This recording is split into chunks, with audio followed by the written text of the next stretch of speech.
Donc en fait, Naksu n'est plus une héroïne badass. Il y a une blague toutes les 5 minutes et du coup le drama a perdu en cohérence. Hello les amis. Dans cette vidéo, je vais vous expliquer pourquoi la deuxième saison du drama coréen Alchemy of Souls s'annonce très mal. Et soyez prévenus, on est en mode total spoil. Naksu n'est plus du tout la superbe héroïne, courageuse, intrépide, déterminée et il faut le dire sanguinaire qu'elle était dans la saison 1. Oubliez les combats épiques, les poursuites sur le lac et les sorts parfaitement exécutés. Mudok, que dis-je, Naksu, non enfin Jin Boo-yeon, la fille perdue de la maison Jin, n'est que l'ombre de ce qu'elle a été dans le premier volet du drama. Le personnage est plus proche de la donzelle en danger à la recherche d'un protecteur que d'une tueuse à gages. Pour l'instant, il ne reste pratiquement rien du pouvoir ou du caractère de notre cher Mudok. Je dirais qu'ici, on a plus affaire à Aurore, la belle au bois dormant. Mais l'histoire ne s'arrête pas là. Les hommes du clan Park n'ont pas non plus été épargnés. Park Jin, le puissant chef de Songrim, ayant endossé l'entière responsabilité des crimes commis par l'âme vagabonde de Naksu, n'est plus que l'ombre de lui-même, lui aussi. Je peux comprendre le changement de coiffure, non seulement pour lui d'ailleurs, mais pour tous les personnages, car cela marque visuellement le passage du temps. Cependant, voici que le pauvre homme, l'un des mages les plus puissants du pays de Deo, en est réduit à préparer du kimchi toute la journée avec ses pouvoirs magiques. Quelle blague! Et du mauvais kimchi en plus. Son neveu Park Dang-gu, qui a donc pris sa place à la tête de Songrim, a sombré dans la quasi-dépression en se persuadant que son ex-fiancé Jin Choi-yeon est sur le point de se marier. Je force un peu le trait, mais il est difficile de croire qu'avec ses nouvelles responsabilités, il ne puisse pas se montrer un peu plus digne. Alchemy of Souls, deuxième du nom, pêche par la multiplication des facilités scénaristiques.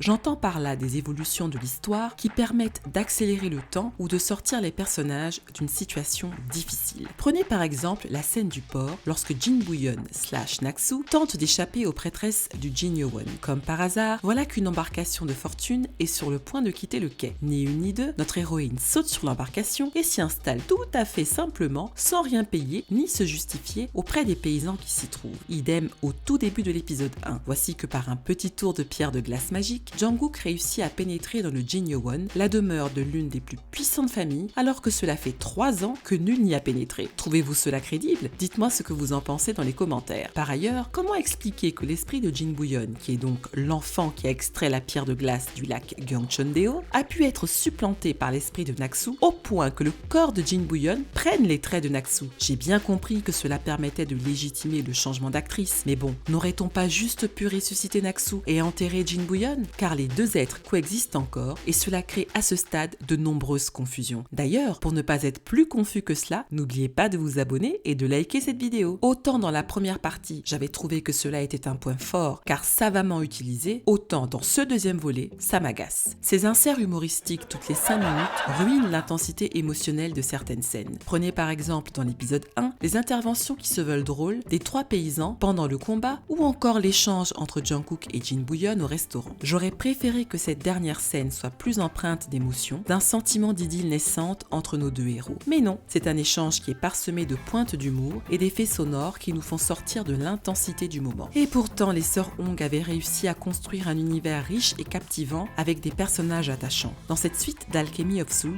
il y a heureusement quelques motifs d'espoir pour les prochains épisodes. Tout d'abord, je kiffe littéralement ce Jungkook nouveau, sombre, torturé et froid. C'est exactement la façon dont ce personnage devait évoluer selon moi après tout ce qu'il a traversé dans sa vie. Cela me laisse rêveuse pour la suite. Si notre petite Naksu retrouve la mémoire, on peut espérer que sa personnalité d'origine va ressortir pour notre plus grand bonheur. J'aimerais tant la revoir plus indépendante et plus conquérante comme elle l'était initialement. Je crois également que Jinwoo n'a pas dit son dernier mot et va poursuivre son travail de manipulation auprès du prince pour accroître sa sphère d'influence. 2 autres personnages pourraient nous réserver de belles surprises, la reine et son cousin Soyuno. En effet, la souveraine est furieuse de ne pas avoir été prévenue des noces entre son cousin et Jin Boo-yeon. Elle nourrit également du ressentiment à l'égard de Jungkook et plus généralement de Songrim qui l'empêche d'utiliser la pierre de glace et donc l'alchimie des âmes pour se trouver un nouveau corps. Cela la rendra-t-elle plus sensible aux paroles vénéneuses de Jinwoo? Elle pourrait devenir l'ennemi de Jungkook dans la suite des épisodes. Son cousin Soyuno, quant à lui, échaudé de s'être fait ravir son épouse par Jungkook et d'avoir ainsi perdu l'opportunité de s'allier à une puissante famille, pourrait devenir le nouvel antagoniste principal à Jungkook. De la baston de haut vol et des manigances en tout genre en perspective. Et si vous voulez en savoir plus sur l'univers d'Alchemy of Souls, regardez cette vidéo.